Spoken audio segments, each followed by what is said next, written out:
की भी सुनिए। हम विधूरी के बयान का समर्थन नहीं करते हैं। सनातन पर जिस तरीके से कोई भी सभ्य समाज का आदमी समर्थन नहीं करे। सब आप भी मेरी आवाज दबाते करना चाहिए, की भी सदस्यता रद्द होनी चाहिए। बिल्कुल कराओ। हम ये इनको सनातन पर कुछ कहने पे चिढ़ लगी ना। आपको पता कटुआ क्यों कटुआ का क्या मतलब होता है? इस पे तो अमल होना चाहिए और तत्काल इनके ऊपर कानूनी कार्रवाई होना चाहिए और इन्हें जेल भेजना चाहिए था। ये जो ऐसा बेरोजगारी का मुद्दा तो है नहीं, महंगाई का मुद्दा तो है नहीं। यही समाजवादी पार्टी में स्वामी प्रसाद मौर्य 80% हिंदू भाइयों के सनातन धर्म के खिलाफ बोलते हैं। क्या अच्छा काम किया है, आप बता दो। भारतीय जनता पार्टी हिंदू मुस्लिम पर राजनीति करती है, तो आप क्या मुद्दा बना रहे हो? संसद को लोकतंत्र का मंदिर कहा जाता है, लेकिन उस मंदिर में जिस तरीके से अभद्र और अमर्यादित टिप्पणी की जाती है, उससे संसद ही नहीं, वो लोकतंत्र का मंदिर ही नहीं, पूरा देश शर्मसार होता है। ऐसे में आम आदमी क्या सोचता है, आम लोगों के बीच में हम इस समय मौजूद हैं और उनसे जानने की कोशिश करेंगे कि आखिरकार जिस तरीके से अमर्यादित टिप्पणी उस संसद के भीतर की जाती है, ऐसे में देश का आम नागरिक शर्मसार होता है या नहीं? क्या राय है आपकी? देखिए, भारतवर्ष की जनता बहुत ही आहत है, जिनको हम लोग मसीहा समझकर भेजते हैं कि ये कानून बनाएंगे। ये क्या कानून बनाएंगे जहां लोग जो है चरित्र की बात करते हैं, नैतिकता की बात करते हैं, वहाँ इस तरह की भाषा निकल के आई है कि जो भारत की जनता सुनकर आहत हुई और देश के प्रधानमंत्री और देश के जो है लोकसभा अध्यक्ष, गृह मंत्री और रक्षा मंत्री वहाँ बैठे हों और उस तरह की भाषा करने वाले को तत्काल उनको जो है संसद सदस्यता समाप्त कर देनी चाहिए थी उनकी। राहुल गांधी की तो मोदी सरनेम कहने के बाद जो है सदस्यता समाप्त कर दी गई थी। देखिए, अगर उनकी की गई थी, उन्होंने मुकदमा लड़के बहाल हुए हैं, लेकिन सुप्रीम कोर्ट ने बाद में रद्द कर दिया। वो केवल मोदी जी बोले थे कि जितने मोदी नाम के हैं वही क्यों इस सरनेम के इस तरह का काम में आ रहे हैं। तो ये तो इतनी बड़ी बात कह गए हैं कि जो पूरे भारत में एक तरह का द्वेष भावना फैला दिया है और इस देश भावना जो फैला रहे हैं, इस पे तो अमल होना चाहिए और तत्काल इनके ऊपर कानूनी कार्रवाई होना चाहिए और इन्हें जेल भेजना चाहिए था और इनकी संसद सदस्यता तत्काल समाप्त करना चाहिए था। लोकसभा अध्यक्ष क्यों आज कान में उंगली डाले हैं, क्यों आंख के अंधे बने हुए हैं? समाज में जिस तरीके से संसद में इस तरीके की भाषा का इस्तेमाल किया गया, संसद में जो सदस्य चुन करके जाता है वो कहीं ना कहीं कानून बनाता और बिगाड़ता है। ऐसे में समाज पर उसका क्या असर पड़ेगा जिस तरीके की टिप्पणी वहाँ की जा रही है? ये कोई नई बात थोड़ी है, पुरानी संसद में भी यही प्रधानमंत्री ने कहा था। 20 करोड़ की हीरोइन है ना, रेनकोट पहन के मनमोहन सिंह को कहा था, राहुल गांधी को कहा था, नेहरू को कहा था, रेणुका गांधी को सूर्पनखा कहा था और न जाने। एक मिनट बताइए, किसने कहा था? मेरी बात कंप्लीट होने दीजिए। मेरी बात प्रधानमंत्री ने कहा था, मैंने बोल दिया। प्लीज आप मेरे को कंप्लीट होने दीजिए, मेरा कंप्लीट करिए। देखिए, इतना सब कुछ करा है, जिसका मुखिया ही ऐसा होगा उसका सांसद या विधायक कैसा हो सकता है? इसमें कोई आश्चर्य की बात नहीं है। उसने क्या कहा? उसने धार्मिक टिप्पणी की, उसने सिर्फ मुसलमान को अपमानित, खालिस्तानी, वो उग्रवादी, आतंकवादी, ऐसे शब्द एक संसद सदस्य को जिसको आम जनता चुन करके भेजती है, ऐसे संसद सदस्य को अपने से एक तरीके से अपने साथ के लोगों को हम आपकी बात नहीं बताइए। आप एक मिनट इनको भी सुन लेते, इनको भी सुन लेते हैं क्या कहना है, सुन लेते हैं। बताइए आप क्या कहना है? जिस राहुल गांधी और जिस राजीव गांधी, जिस प्रियंका गांधी का नाम ले रहे हैं, क्या 84 के दंगा हम लोगों को याद नहीं है? जबरदस्ती भाई साहब, बात संसद की हो रही है, बात संसद की हो रही है, उस मंदिर की हो रही है जहाँ पर देश का एक नागरिक वहाँ से आम जनता चुन करके संसद सदस्य को भेजती है। हाँ बताइए। जी देखिए, ये जो भी टिप्पणी हुई है, ये अल्पसंख्यक के खिलाफ, ये गलत हुआ। आपको भी वो गलत हुआ देंगे, एक मिनट। लेकिन देखिए, यही समाजवादी पार्टी में स्वामी प्रसाद मौर्य 80% हिंदू भाइयों के सनातन धर्म के खिलाफ बोलते हैं। क्या अच्छा काम किया है, आप बता दो। मैं ये कहता हूँ कि अगर आप इस्तीफे की मांग कर रहे हैं तो स्वामी प्रसाद मौर्य का इस्तीफा क्यों नहीं ले रहे हैं? सबसे बड़ा अगर देखा जाए तो स्वामी स्टालिन है, तो हम तमिलनाडु के मुख्यमंत्री का बेटा स्टालिन है। हम विधूरी के बयान का समर्थन नहीं करते हैं। सनातन पर जिस तरीके से हम विधूरी के बयान की समर्थन नहीं करते, हम उसकी भर्त्सना करते हैं। लेकिन हम इस बात को कहने जा रहे हैं कि जो विपक्षी दल के जो सांसद 50 ये मुंह फुलाए घूम रहे हैं, मैं ये सुनना चाह रहा हूँ जो तमिलनाडु के मुख्यमंत्री का बेटा जो स्टालिन है वो हमारे सनातन धर्म को मिटाने की बात कर रहा है। इस पे लोग क्या बोल रहे हैं? नहीं तो ऐसे लोगों पर भी कार्रवाई होनी चाहिए, डेफिनेटली कार्रवाई होनी। लेकिन मेरा सवाल सिर्फ इतना सा है, मेरा सवाल सिर्फ इतना सा है, एक मिनट पहले मेरा सवाल सुनिए। मेरा सवाल सिर्फ इतना सा है, क्या संसद में एक मिनट आप शांत हो जाइए। संसद में क्या ऐसे भाषा का हमें मर्यादित भाषा का इस्तेमाल करना चाहिए? आप क्या उसको जायज ठहरा रहे हैं? नहीं, हमने आपसे कहा, सुन लीजिए, हमने ही नहीं, जिस दल से विधूड़ी हैं उस दल के लोगों ने भी उनके बयान का भर्त्सना किया। किसने किया? हमने सुना, हमने किया। अभी तक राजनाथ सिंह का बयान आया, उन्होंने माफी भी मांगी। अभी हम टीवी पे न्यूज देख रहे थे, हमने देखा कि ओम बिरला जी ने संसद की कार्रवाई से उनके बयान को हटा दिया है। दूसरी बात, कार्रवाई से, रिकॉर्ड से हटाया गया है, रिकॉर्ड से हटाया। देश के रक्षा मंत्री, लेकिन क्या उनकी सदस्यता रद्द की जाएगी? क्या ओम बिरला ने उनको निलंबित क्यों नहीं किया? क्योंकि वो भाजपा के ही पद वही कि क्या संसद सदस्यता रद्द होगी? क्या करना चाहिए? बिल्कुल मौर्य की करिए। भी सदस्यता रद्द होनी चाहिए। बिल्कुल कराओ। हम ये स्वामी प्रसाद मौर्य ने सुने, अभी देखिए इन्होंने वो कहा ना, साउथ के जो सनातन पे शब्द उठा। नहीं देखिए, जब इन्होंने सनातन पे अभी एक मिनट रुकिए तो बोलने तो दीजिए आप। बोलिए, आपको बोलने से कोई नहीं। बात हम इधर कर रहे हैं, इनको इतराज पता नहीं क्यों रहा। इनको सनातन पर कुछ कहने पे चिढ़ लगी ना। आपको पता कटुआ क्यों? कटुआ का क्या मतलब होता है?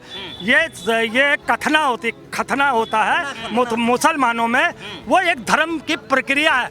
अगर उसे कटुआ किया गया तो मुसलमान को मुसलमान नहीं, उसके धर्म से भी बेइज्जत किया गया। इतना ही नहीं, बहुत सारे ऐसे शब्दों का इस्तेमाल किया गया, उग्रवादी, आतंकवादी, मुल्ला, ऐसे तमाम शब्दों का कोई भी वो शायद जायज नहीं ठहराया जा सकते। किसी को भी दूरी के सेंटेंस को कोई भी सभ्य समाज का आदमी समर्थन नहीं करे। सब आप भी बोलिए।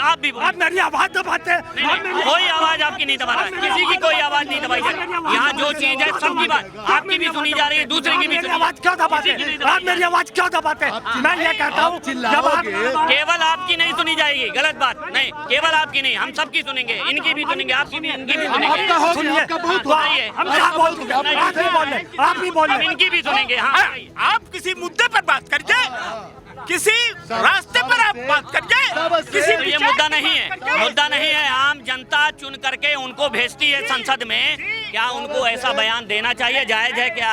ये मुद्दा नहीं है देश का। बयान नहीं, उचित नहीं है। बस यही तो हम जानना चाह रहे हैं। आम आदमी के लिए, आम आदमी पर उसका क्या प्रभाव पड़ेगा जब संसद में बैठा कोई व्यक्ति ऐसा बोले? महाभारत में घोसी विधानसभा के मैं स्टारक प्रचारक जो स्वाभिमान पार्टी के हम लोगों ने पूरा वहाँ पानीपत बन गया था। संसद पर जो बात हुई है उस पर बात करेंगे। आप बताइए। हाँ, बोलिए।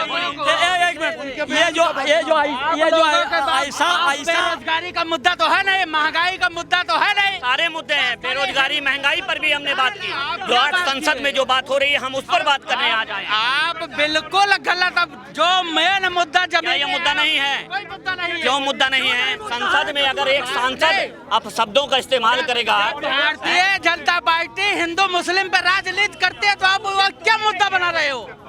आपको मुद्दा खत्म कर देना चाहिए। जब वो हिंदू मुस्लिम पे राजनीति करती है, क्या बेरोजगारी, महंगाई, इन सब पर आपने नहीं बोला है? नहीं मुद्दा बनाया गया है। बेरोजगारी, महंगाई, स्वास्थ्य, शिक्षा, और उसके अलावा अगर करंट में कोई इशू होता है उस पर बात ही नहीं करेगा मीडिया, बात नहीं करेंगे हम लोग। ये जैसे 18 चैनल बैन हुए हैं वैसे आपका भी चैनल बैन होना चाहिए। पूरे देश को बैन कर दीजिए।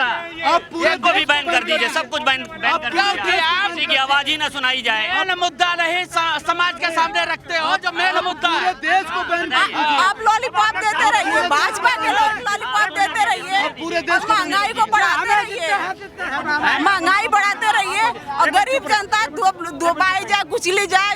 अब संसद आपका कुछ भी कहे, कुछ भी बोलता रहे।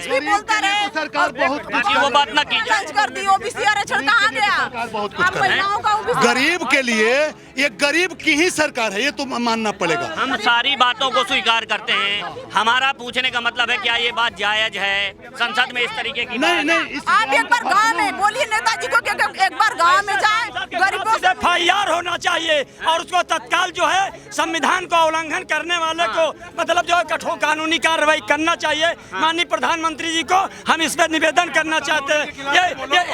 ये देश की पंचायत की और संविधान की अवहेलना है। आज माननीय भाजपा में क्या पढ़े लिखे नहीं राजनाथ सिंह जी नहीं है या नितिन गडकरी नहीं है? उन्होंने तो माफी मांग ली है, लेकिन राजनाथ सिंह ने इस पर पूरी बात इस पर माफी मांगी है। राजनाथ सिंह एक लीडर है, राजनाथ सिंह एक लीडर है, वो हर गरीब की दर्द को समझ रहा है। इस चीज को आप मान लीजिए, समझो। और दूसरी चीज पीछे होता है, पीछे ऐसे राजनाथ सिंह की एक विचारधारा है और जो जमीन से चल के वो आसमान तक गया है। बबुल का पेड़ लगा के आप आम खाने की इच्छा क्यों रखते हैं भाई? और योग्य लोगों को पीछे चलिए बबुल का पेड़ लगा करके आप आम खाने की इच्छा क्यों रखते हैं? और योग्य व्यक्तियों को संसद भेज करके आप संसद की मर्यादा की बात क्यों करते हैं? और योग्य लोग जाएंगे तो संसद में तो आम आदमी भेजता है। आप भी भेजते हैं, हम भी भेजते हैं, ये भी भेजते हैं, सब लोग वोट देते हैं तभी संसद पहुंचते हैं। देश के अधिकांश मतदाता 31 करोड़ मतदाता वोट देने बूथ तक नहीं जाता है। वो इनके नूरा कुश्ती को ही देख करके वो जानता है कि चुनाव चिन्ह के बल पे अयोग्य लोग जीत के चले जाएंगे। और क्या कह रहे हैं आप? इनकी महिला की बात सुनो कोई। बताइए। हम कह रहे हैं जो ये लोग इतने सवाल कर रहे हैं, एक बार गांव में जाएं, गांव के लोगों से मिले, वहाँ के वोट जो देने वाले लोग हैं उनसे मिले। और इतने सवाल किए जा रहे हैं, क्या उनका सम्मान नहीं है? जो वोट देते हैं उनका कोई अधिकार नहीं है? ओबीसी आरक्षण जो अभी लागू ही नहीं है, महिला बिल जो अभी पेश किया गया है उसमें ओबीसी के कहाँ गए? राजभर, यादव, चौहान जितने लोग हैं कहाँ गए? मोदी जी को इतने नहीं ध्यान था कि ये लोग भी वोट दे, इसी पे उनकी सरकार चली है। ओबीसी अगर वोट नहीं देता तो मुख्यमंत्री प्रधानमंत्री की सरकार डबल इंजन की सरकार नहीं होती। आज गांव के में के लोग कह रहे हैं कि मोदी जी आज इस तरह से हम लोगों को महंगाई के कगार पे ला दिए कि हमारा बच्चा पढ़ नहीं पा रहा है, हमारा लड़का कोई रोजगार नहीं कर पा रहा है। High school, inter, BA, MA करके लड़के LLB वो क्या कितना सारा सर्टिफिकेट। हाँ, बताइए। इस जगह पे मोदी की जगह पे अगर राजनाथ सिंह जी प्रधानमंत्री होती तो शायद संवैधानिक कार्रवाई इतने घंटा को संसद के खिलाफ कर देते। राजनाथ सिंह एक ऐसी विचारधारा है जो हर वर्ग हर समाज को लेकर किस सांसद के पीछे आप कार्रवाई चाहते हैं? ये सांसद ने अभद्र शब्द कहा, हमको उम्मीद है कि राजनाथ सिंह जी कड़ी कार्रवाई करेंगे। प्लीज बताइए। सांसद आप जब बनाते हैं तो अंधा बन के बनाते हैं, किसी रंग में रंग के बनाते हैं या नहीं जाना जाता कि ये वो लोकसभा में यही बोलेगा। तो अनजान मत बनिए ना, जब यहाँ आप डिबेट पे हैं तो अनजान बन के वहाँ तो निर्णय कीजिए अपने लोगों में कि ये गंदा आदमी है। कभी खुल के आपने कहा आपको क्या लगता है रमेश विधुड़ी ने जिस तरीके बयान दिया वो क्या जायज है? अमर्यादित है। हाँ। अमर्यादित है, नहीं चाहिए। वहाँ वो केवल सांसद अपमानित नहीं, वहाँ की जनता अपमानित है उनके बयानों से। आम आदमी, पूरा देश अपमानित हुआ है। संसद को लोकतंत्र का मंदिर कहा जाता है, जिस तरीके से वहाँ बयान दिया गया। कह रहा हूँ कि वहाँ की जो मर्यादा है, वहाँ की जनता जो वोट की है उसको तो रसातल में ले गया। पूरे देश की मर्यादा तो शर्मसार ही किया। ऐसे लोगों का चुनाव वहाँ की जनता क्यों करती है? क्या उनके बारे में नहीं जानती? जनता ही दोषी है, सरकार दोषी नहीं है। मोदी जिंदाबाद, योगी जिंदाबाद।